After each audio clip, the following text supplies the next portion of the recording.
வணக்கம் தோழர்களே, நான் சுந்தரவள்ளி. நடிகர் விஜய் அவர்களை கடந்த 4 நாளா போட்டு பொளக்குறாங்க, வெளுக்குறாங்க. முட்டுச்சந்து மூத்திரச்சந்துன்னு பார்க்காம அடிச்சு ஓட விடுறாங்க சினிமா நடிகர்கள். உச்ச நடிகரை ஓட விட்டுட்டு இருக்கு தமிழ் திரை உலகம். பலரும் நாக்கப்படுங்கிற மாதிரி கேள்வி கேட்டுருக்காங்க. என்ன நடக்குது தோழர்களே? எங்க எப்பவுமே சர்ச்சைக்குரிய ஒரு பீஸாக அண்ணன் விஜய் இருக்கிறாரு. எப்பவுமே சர்ச்சை தான். கட்சி ஆரம்பிச்சாரு சர்ச்சை, போராடலாம் 4 பேரை போட்டு பொழந்து கொண்டுட்டு தான் வருவாரு. அதுல சர்ச்சை, அறிக்கை விட்டா சர்ச்சை, பேசுனா சர்ச்சை. எங்க சொந்த படம் வெளியே வரலங்க ஜனநாயகன், அதுக்கே கேள்வி கேட்க முதுகெலும்பு இல்லை, அதுவும் சர்ச்சையாகுது. போய் தானே தான் குடுமையை கொண்டு போய் பாஜக கிட்ட சிக்க வச்சாரு.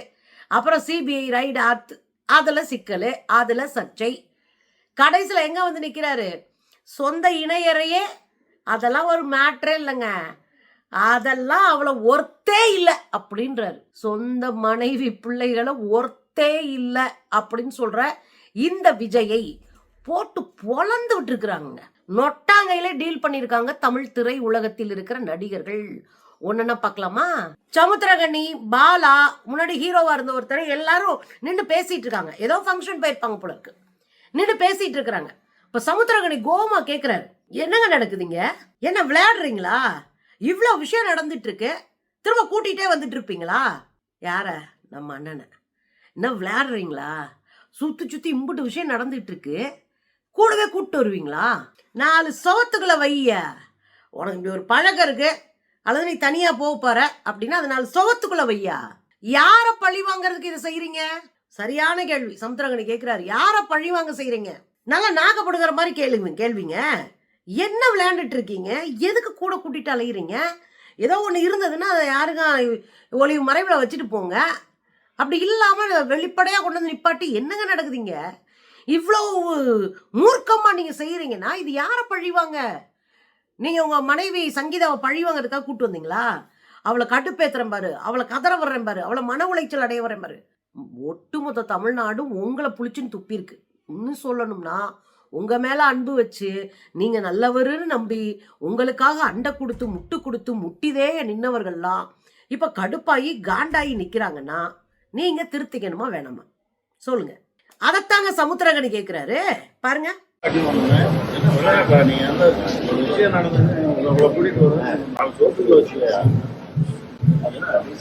யார பழிவாங்க?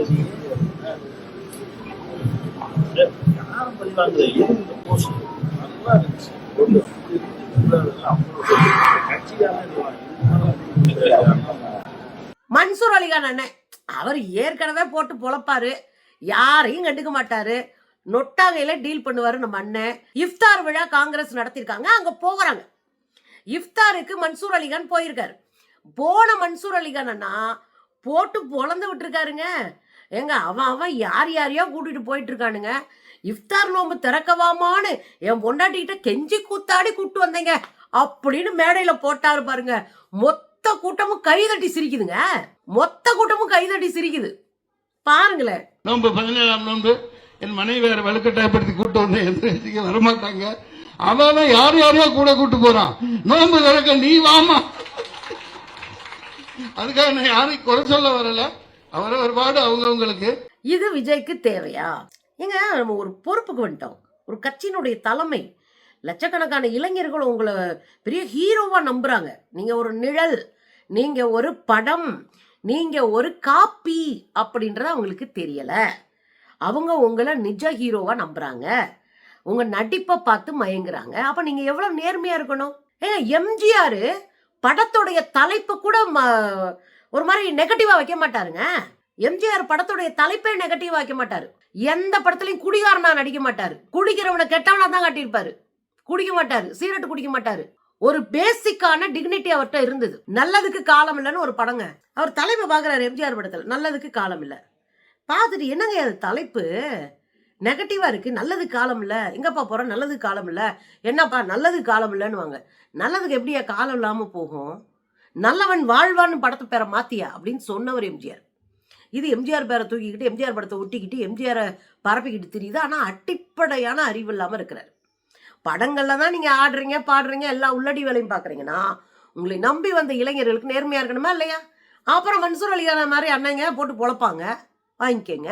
பார்த்திபன் ஒரு விழாவுக்கு போறாரு, விழா மேடையில நிக்கிறாரு, ஒரு படமா போட்டு இந்த படத்துல இருக்கிறவங்கள பத்தி சொல்லுங்கன்னு கேக்குறாங்க.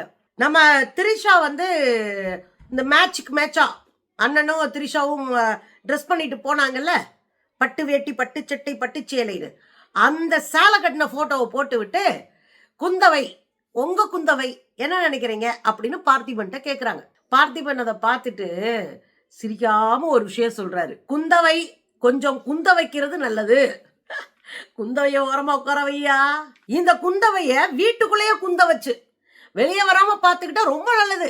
குந்தவையே இந்த குந்தவைய வீட்டுக்குள்ளேயே குந்தவையே வெளியே வராம பாத்துக்கிட்டா நல்லது, அப்பதான் பெரிய பிரச்சனையோ பெரிய ஏதோ வராம இருக்குங்க அப்படின்னு முடிக்கிறாரு. அப்ப நம்ம என்ன கேக்குறோம்னா, குந்தவை அப்படின்ற ஒரு கேரக்டர் கேட்டா டப்புன்னு சமகால அரசியலோட டப்புன்னு போயிடறாங்க. எனக்கு என்ன குந்தவைய உட்கார வைக்கணும், உங்க அண்ணனை உட்கார வைங்க.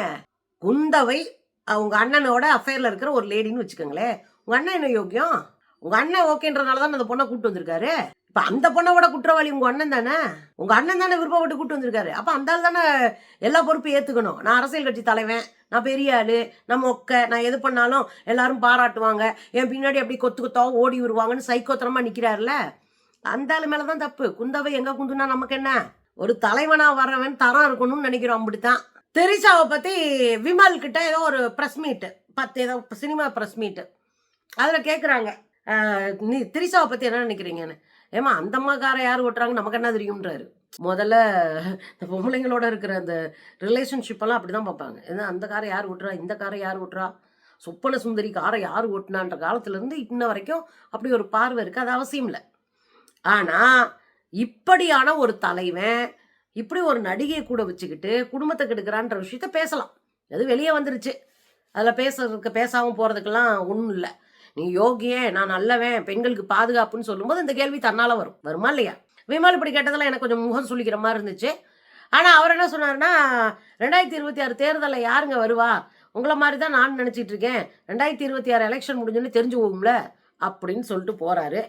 அவரும் இடையில நிறைய ட்விஸ்டா பேசியிருக்கிறாரு.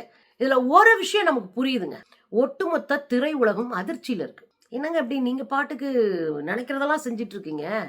ஒரு தலைமை பொறுப்புக்கு வந்துட்டீங்கன்னா ரொம்ப கவனமா இருக்கணும், ரொம்ப பொறுப்போட இருக்கணும், தேவையில்லாத சர்ச்சைக்குள்ள சிக்கக்கூடாது. எப்பவுமே சர்ச்சைக்குள்ள சிக்கிக்கிட்டே இருந்தீங்கன்னா உங்களை சர்ச்சை நாயகனா வச்சுப்பாங்க. நீங்க உண்மையை சொன்னாலும் நம்ப மாட்டான், நேர்மையை சொன்னாலும் நம்ப மாட்டான். ஏன்னா உங்ககிட்ட அதெல்லாம் இல்ல, நீங்க டிக்னிட்டியே இல்லாத, அடிப்படையில ரெஸ்பான்சிபிலிட்டி இல்லாத ஒரு ஆளுன்னு நினைப்பாங்களா இல்லையா? அதைத்தான் திரும்ப திரும்ப நம்ம சொல்றோம். இன்னைக்கு திரைத்துறையில இத்தனை பேர் பேசி இருக்கிறாங்க, இன்னும் 1 மணி நேரம் போய் ஆராய்ச்சி பண்ணா இன்னும் 10 பேரை பிடிச்சிட்டு வந்திருப்பேன். ஒட்டுமொத்த திரைத்துறையும் காரி மொழியுதுங்க. நீங்க உச்ச நட்சத்திரமா இருக்கீங்க, போற வாரங்களும் உங்களை நொட்டாங்கல டீல் பண்றாங்கன்னா உங்க தரத்தை நீங்க குறைச்சிக்கிட்டீங்க. தெளிவான முடிவெடுக்க தெரியல, உங்களுக்கு அரசியல் தெரியல, உங்க கூட இருக்கிற யாரும் நேர்மையானவர்கள் இல்லை. நீங்க மக்களோட பழகாத ஒரு இன்ட்ரோவேட்னா வேற ஒன்றும் இல்லை, பேசாதவர், யாரு கூட ஒட்ட மாட்டாங்க, அமைதியே தனியா திரிவானுங்க, அதுக்கு பேர் இன்ட்ரோவேட். நீங்க ஒரு இன்ட்ரோவேட், அதனால தனியா தெரிஞ்சுக்கிட்டு கிடக்குறீங்க. இதெல்லாம் எந்த பொது வாழ்க்கைக்கும் ஒத்து வராதுங்க. 10 பேர் திட்டுவான், 10 பேர் அசிங்கமா எழுதுவான், 10 பேர் நம்மளை பாராட்டுவான், 10 பேருக்கு நம்ம உதவி செய்யணும், 10 பேருக்காக போலீஸ் ஸ்டேஷன்ல போய் நிக்கணும், 10 பேருக்காக ரோட்டை மறிக்கணும். இதான் அரசியல். இதுல எதுவுமே பண்ணாம நான் ஜாலியா இருப்பேன் அப்படின்னா எதுக்கு நீங்க அரசியலுக்கு வரீங்க? நடிகர் விஜயா இருங்க. இந்த விஷயம் என்ன இன்னைக்கா வருது? 10-15 வருஷத்துக்கு முன்னாடியே பேசப்பட்ட விஷயம் தானே இதெல்லாம். இன்னைக்கு ஜோடியா வந்ததுனால ஊர் பேசுது, சின்ன பசங்க பேசுறாங்க. நாங்க படிக்கிற காலத்துல இருந்து எங்களுக்கு தெரியுமே இந்த விஷயம் எல்லாம், அப்ப இருந்து பேசப்பட்ட விஷயம் தானே இதெல்லாம். அப்புறம் என்ன புதுசா? குறைஞ்சபட்சம் நியாயமா நடந்துக்கிற முயற்சி பண்ணுங்க. இல்லைன்னா உங்க சொந்த துறையே உங்களை அசிங்கப்படுத்தி அவமானப்படுத்தி தூக்கி எரிஞ்சிரும். நீங்க 2 கட்டானா போயிருவீங்க பாருங்க. சினிமாவும் தோத்து, அரசியலும் தோத்து, ஒன்னும் இல்லாம போயிரும் மிஸ்டர் விஜய். ஒரு அடியும் கவனமா எடுத்து வைங்க. இப்பவும் உங்க நல்லது தான் சொல்றேன்.